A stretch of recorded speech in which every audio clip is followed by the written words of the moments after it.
असमान भावे व्यापिला मौसुमी वर्षा इस्रो उपग्रह चित्र में देखागला अद्भुत दृश्य।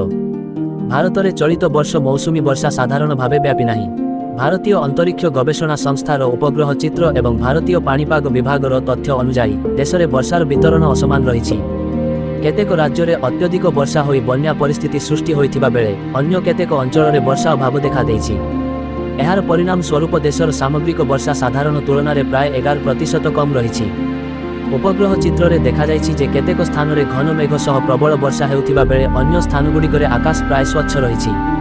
वैज्ञानिक मानक मतरे जलवायु परिवर्तन, समुद्र पृष्ठर तापमात्रा वृद्धि एवं वायुमंडलर परिवर्तन एही असमान वर्षार मुख्य कारण होई पारे।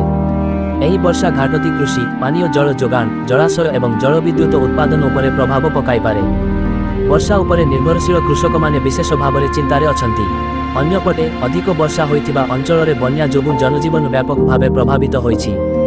भारतीय पाणीपाग विभाग परिस्थिति उपरे निरंतर नजर रखिछि एवं आवश्यक स्थान में सतर्क सूचना जारी करुछि।